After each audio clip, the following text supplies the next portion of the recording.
الحمد لله نحمده ونستعينه ونستغفره ونؤمن به ونتوكل عليه ونعوذ بالله من شرور أنفسنا ومن سيئات أعمالنا من يهده الله فلا مضل له ومن يضلله فلا هادي له ونشهد أن لا إله إلا الله وحده لا شريك له ونشهد أن سيدنا ومولانا وحبيبنا وسندنا وشفيعنا محمدا عبده ورسوله أما بعد فأعوذ بالله من الشيطان الرجيم بسم الله الرحمن الرحيم وإذ قال لأبيه يا أبت لم تعبد ما لا يسمع ولا يبصر ولا يغني عنك شيئا إلى آخر الآية. وقال النبي صلى الله عليه وسلم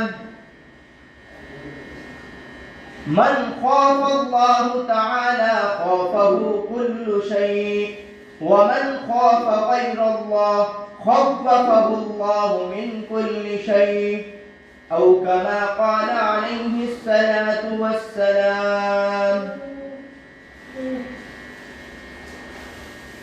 اگر آج بھی ہو ابراہیم سا ایمان پیدا، اگر آج بھی ہو ابراہیم سا ایمان پیدا، آگ کر سکتی ہے انداز گلستہ پیدا.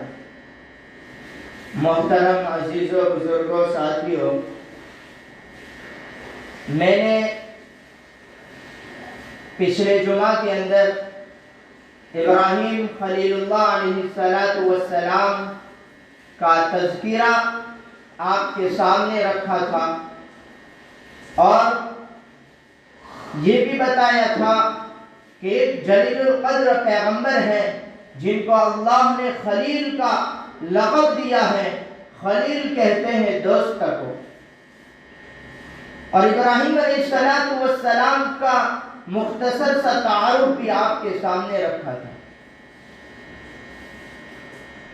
میں نے بتایا تھا کہ ابراہیم علیہ السلام ایک ایسے گھرانے میں پیدا ہوئے تھے کہ اور ایک ایسے سماج کے اندر اور ایک ایسے ماحول کے اندر پیدا ہوئے تھے جس سماج کے اندر اور جس ماحول کے اندر بت پرستی عام تھی. بتوں کی پوجا کرنا یہ ان لوگوں کی گھٹی میں پڑا ہوا تھا. جب ابراہیم علیہ السلام کا جنم ایسے گھر میں ہوا ہے جس گھر کے اندر شرک و بت پرستی ہو رہی تھی، اور ابراہیم علیہ السلام کے باپ جن کا نام طارق تھا اور جن کا لقب آزر تھا، یہ بھی اسی بیماری میں مبتلا تھے، بت پرستی کے اندر، شرک کے اندر. ابراہیم علیہ السلام نے جب آنکھ کھولی ہے اور یہ سارے حالات دیکھے ہیں تو بچپن کے اندر ان کا دل بڑا بے چین رہتا تھا اور بچپن ہی سے وہ بڑے غمگین رہتے تھے، کیونکہ میں نے بتایا تھا کہ جو نبی ہوتا ہے اور جس کو اللہ نبوت کے باب سے اور نبوت جن پر ڈالنے والے تھے ان کو ایسی تمام چیزوں سے پاک اور صاف رکھتے ہیں. ابراہیم علیہ السلام کی جب ایک عمر ہوئی ہے، اس عمر کے بعد حضرت ابراہیم کا اور ان کے والد طارق کا ایک مناظرہ ہوا ہے. کس بات پر؟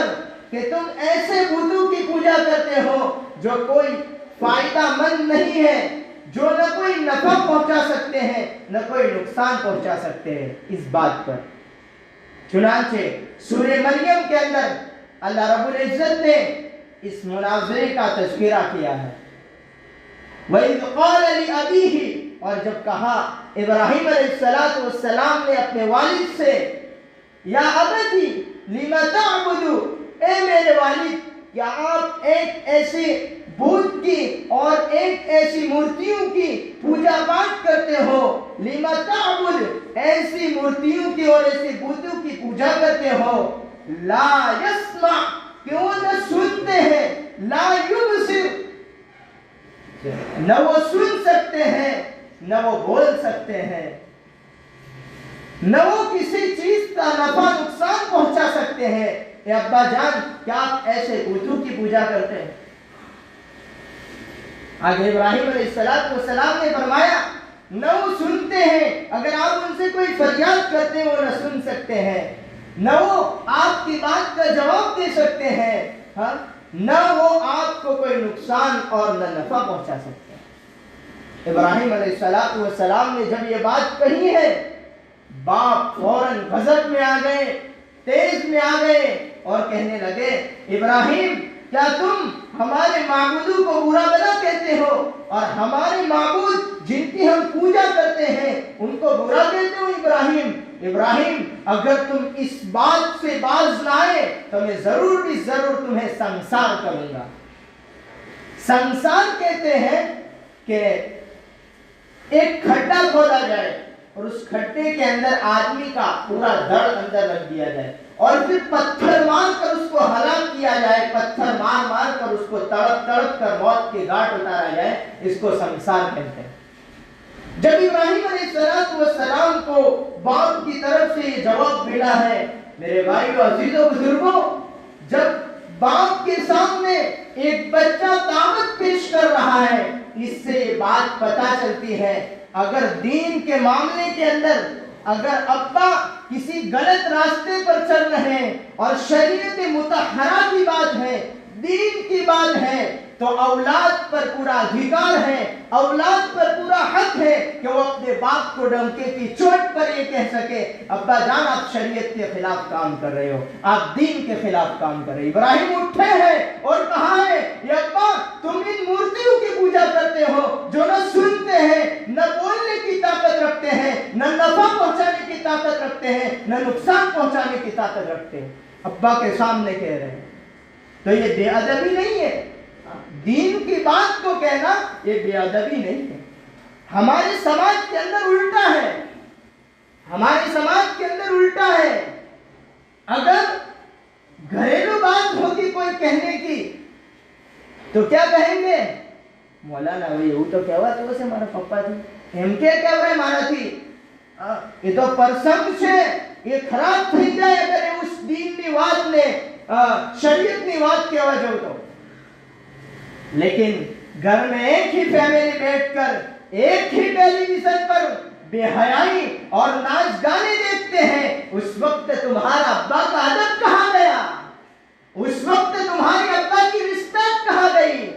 ایک ہی تھان میں بیٹھ کر جب آپس میں گالی گلوچ کرتے ہو تیری اور میری، اس وقت ابا کا ادب کہا جاتا ہے؟ ابا کا ادب اسی وقت یاد آتا ہے جب دین کی بات آتی ہے، جب شریعت کی بات آتی ہے۔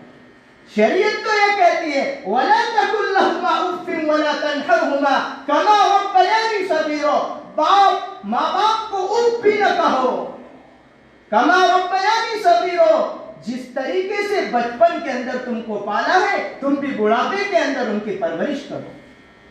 لیکن ابراہیم کا واقعہ اور شریعت ہمیں درس دیتی ہے، ابا غلط راستے پر ہیں، ابراہیم کہتے ہیں یہ ابا جان میں ایک ایسا علم لے کر آیا ہوں جس کو خدا نے لے کر مجھے بھیجا ہے، میں آپ کو دعوت دیتا ہوں کہ یہ مورتی پوجا اور پوجا پاٹ کرنا یہ کوئی فائدے سے یہ فائدہ نہیں دے سکتے ہیں، آپ اس کو چھوڑ دیں۔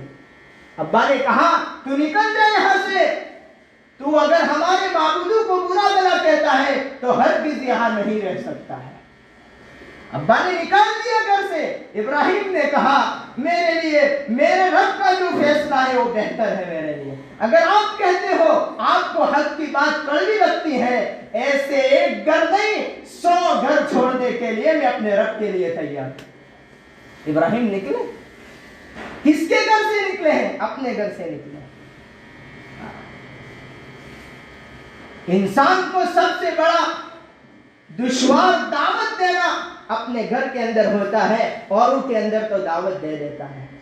نبی علیہ السلام دعوت دے کر گئے ہیں، پرائیوں نے تو اپنایا، ابو بکر نے اپنایا، عمر نے اپنایا، علی نے اپنایا، اپنے خاندان والوں کو دعوت دینے گئے ہیں۔ کیا کہتے تھے؟ محمد امین ہے، محمد صادق ہے، محمد تو کبھی جھوٹ نہیں بول سکتا، پورے مکہ کے اندر محمد جیسا کوئی جوان نہیں ہے، کوئی نوجوان نہیں ہے۔ لیکن اپنی برادری کو جب دعوت دینے گئے ہیں، اپنے سگا سبندیوں کو جب دعوت دینے گئے ہیں، تو کیا کہا ہے؟ کیا کہا ابو لہب نے؟ تبت لک لہذا جمعتنا، چچا نے کہا محمد نعوذ باللہ تیرے ہاتھ خاک آلود ہو، کیا تو نے اس بات کے لیے جمع کیا تھا؟ عزیزو، حق بات کہنا اپنے گھر کے اندر یہ بڑی ہے، باہر تو سب ڈینگے مارتے ہیں بڑی بڑی، کیسے؟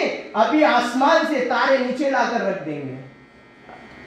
مولانا جب دین کی بات کرے تو مولانا کے سامنے تو کہتے سب کو آتا ہے، میں اپنے گھر میں نہیں کر سکتا، لیکن جب گھر کے اندر باری کہنے کے آتی ہے تب ہماری زبانیں کیوں چپ ہو جاتی ہیں؟ ابراہیم ہمیں بتا رہے ہیں کون ہمارے جد امجد، کون ابراہیم جن کے خاندان کے اندر اللہ نے ہزاروں انبیاء کی نسلیں چڑھائی ہیں، وہی ابراہیم جن کا تذکرہ اللہ نے قرآن کریم کے 35 سورتوں کے اندر 72 یا 73 مرتبہ کیا ہے۔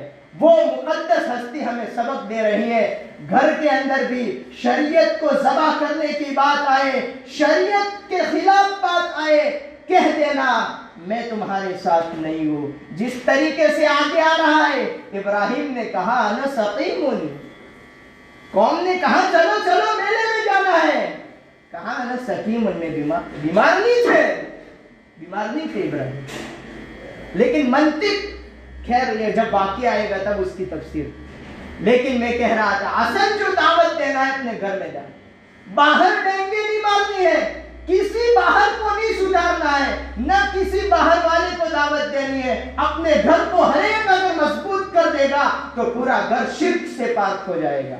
ان اللہ لا یشرک بہ ان یغفر دون من ذلک، اللہ سب معاف کر دے گا، شرک کو اللہ کبھی بھی معاف نہیں کرے گا۔ اور ابراہیم کی جو دعوت اٹھی ہے وہ شرک کے لیے اٹھی ہے۔ جس گھر کے اندر ابراہیم نے کہا شرک ہو رہا ہے میں اس گھر کو چھوڑنے کے لیے تیار ہوں، چھوڑ دیا گھر، چلے گئے۔ وقال انی ذاہب الی ربی سیہدین، ارے اس رب کا کلمہ لے کر اٹھا ہوں اور اس رب کی دعوت لے کر اٹھا ہوں اور اس رب کا پیغام لے کر اٹھا ہوں، انی ذاہب، وہی رب مجھے سیدھا راستہ دکھائے گا۔ اللہ کا کام کرو، اللہ کے دین کا کام کرو اور اللہ تمہیں راستہ نہ دکھائے، یہ ہو ہی نہیں سکتا۔ نبی کے لیے مدینہ کھول دیا اور مدینہ والوں نے ساتھ دیا ہے، اور کیا کہا تھا؟ طلع البدر علینا من ثنیات الوداع وجب الشکر علینا مدعا للہ، گیت گائے ہیں بچیوں نے اور کہا نبی مکہ والے نکال رہے، چھوڑ دو رب کے لیے، ہم تمہارا موسٹ ویلکم کرنے کے لیے تیار ہیں۔ اور کیا مدینہ والوں نے، رب کسی کا محتاج نہیں۔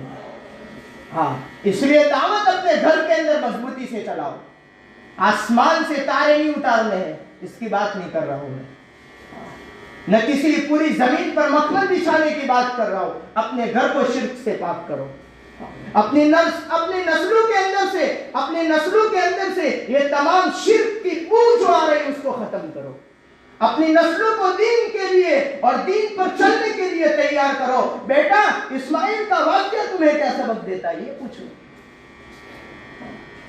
یہ نہیں وہ فلانی فلم تم سے کیا سیکھا، فلانی فلم سے، فلانی سٹوری سے بیٹا تمہیں کیا سبق ملا ہے، ابراہیم کے واقعے سے بیٹا تمہیں کیا سبق ملا۔ لیکن کنویں میں ہو تو ایگا کنویں میں کچھ نہیں ہے نا، کہاں سے بیٹے کو پوچھے گا؟ اس لیے دین کو ضروری سمجھو، دین کو اوڑھنا بچھونا بناؤ۔ اس وقت کی سب سے بڑی اہم ضرورت ہے دین حاصل کرنا۔ لوگ مرتد ہو رہے ہیں، لوگ مرتد ہو رہے ہیں اسلام سے، اور کیوں کہہ رہے ہیں؟ اسلام نے لڑکیوں کو انصاف نہیں دیا، لڑکوں کو انصاف نہیں دیا، یہ کہہ رہے ہیں اور سوشل میڈیا اس سے بھری پڑی ہے. ایک مہینے کے اندر 25 مسلمان لڑکیوں نے غیر کو اپنایا ہے. فور گجرات کی بات کر رہا ہوں, اونلی فور گجرات, ہندوستان کی بات نہیں کر رہا. کیوں؟ کیا سکھایا گھر میں؟ کیا پڑھایا بچیوں کو؟ کیا سکھایا؟ موبائل دے دیا, ہو گیا, ساری دنیا حاصل ہو گئی. ارے عزیزوں بزرگوں, سوچو اس وقت دنیا کس کٹ گھرے پر کھڑی ہے اور کہاں جا کر یہ دنیا, یہ جو فتنے ہیں, میں حدیث پاک اس سے پہلے, جو جمعہ سے پہلے, یہ دجالی فتنوں کا دور ہے. دجالی فتنے قیامت کے نزدیک رونما ہو گئے اور رونما شروع ہونا ہو گئے ہیں. اس دجالی فتنوں کے لیے اللہ کے نبی صلی اللہ علیہ وسلم نے دعائیں مانگی ہے. اس دعاؤں کا اہتمام کرو. ابراہیم یہی کہہ کر گھر سے نکلے ہیں, ابا جان میں چھوڑنے کے لیے تیار. لیکن کہا باپ کی محبت, باپ کی شفقت بیٹے کے دل میں ہوتی ہے. ابا جان میں دعا کرتا ہوں اللہ سے آپ کے گناہوں کی مغفرت طلب کروں گا اور آپ کی ہدایت کی دعائیں کروں گا. نکل گئے, دعوت دے دی گھر کے اندر, پہلی دعوت گھر میں. اب آئے قوم کے اندر اور کہا دیکھو میری قوم, میں تمہیں ان شرک, ان بت پرستی سے تمہیں یہ کہہ رہا ہوں, اس کو چھوڑ دو اور ایک اللہ کی عبادت کی طرف آ جاؤ. پہلے گھر میں دعوت دی, گھر کو دیندار بنانے کی کوشش کی, پھر گئے قوم کے اندر. قوم نے بھی کہا ہم آپ کی دعوت کو ماننے کے لیے قبول نہیں, آپ کی دعوت قبول نہیں کرنا. اور دعوت قبول کرنے کی بجائے قوم آپ کا دشمن بن گئی. اور دشمن بننے کے ساتھ ساتھ ان کی جو باتیں ہو رہی تھی, وہ اس وقت کا ظالم بادشاہ جس کا نام نمرود ہے, اس تک یہ بھنک آ گئی. اور کہاں لے آؤ اس کو, وہ نومبر لڑکا جو اتنے پرانوں سالوں والا دین مٹانے کی کوشش کر رہا ہے, یہ کیسے ہو سکتا ہے؟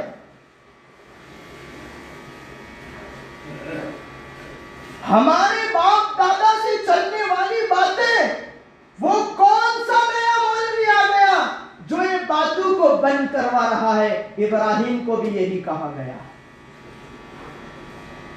اور ابراہیم نے طلب کیا گیا نمرود کے دربار میں. روایت کے اندر, کتاب کے اندر لکھا ہے وہ نمرود ہے جس نے 400 سال حکومت کی ہے. اور ابن کثیر رحمت اللہ علیہ نے ایک قول لکھا ہے کہ مشرق اور مغرب, یوں سمجھو پوری دنیا پر راج کرنے والے 4 بادشاہ دنیا میں گزرے, 2 کافر 2 مسلمان. مسلمانوں کے اندر سلیمان بن داؤد علیہ السلام اور دوسرے ہیں ذوالقرنین. 2 یہ مسلمان بادشاہ جنہوں نے پوری دنیا پر حکومت کی, مشرق والمغرب, مشرق سے مغرب. دوسرا ایک یہ نمرود ہے اور کافر دوسرا بادشاہ بخت نصر. یہ 4 بادشاہ نے پوری دنیا پر حکومت کی. ایسا اس زمانے کے اندر سمجھنے کے لیے یوں کہو, ورلڈ کی سپر پاور طاقت کے سامنے ابراہیم کو کھڑا کیا گیا. خالی گاؤں کی پولیس چوکی کے اندر جا کر خالی زبانی دینے کہیں, وہاں پر زبان بند ہو جائے. ابراہیم کو کس کے سامنے کھڑا کیا؟ دنیا کی سپر پاور طاقت نمرود کے سامنے کھڑا کیا. اور کہا کیا کہتے ہو؟ کہا وہی کہتا ہوں جس کی دعوت اپنے ابا کو دی, اپنے گھر کو دی اور اپنی قوم کو دی. کہا ہاں ایسا کہہ رہے ہو؟ کہا ہاں. کہا کون ہے تمہارا خدا؟ خدا تو میں ہوں.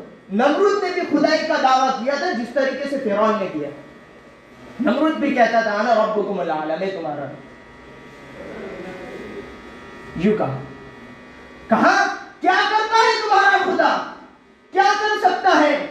کہا حی من المیت, میرا رب وہ ہے جو مردے کو, جو زندے کو موت دیتا ہے اور موت دینے والے کو زندہ کرتا ہے, وہ میرا رب. کہا نا وحی و امید, سامنے بادشاہ بھی جواب دے رہا ہے، ادھر نوجوان لڑکا کھڑا ہے کس کے سامنے؟ جب اندر کا ایمان مضبوط ہوتا ہے، اندر کی دعوت مضبوط ہوتی ہے، خدا پاک کی قسم دنیا کی سپر سے سپر بڑی طاقت بھی آپ کی زبان کا لوک نہیں لگا سکتی۔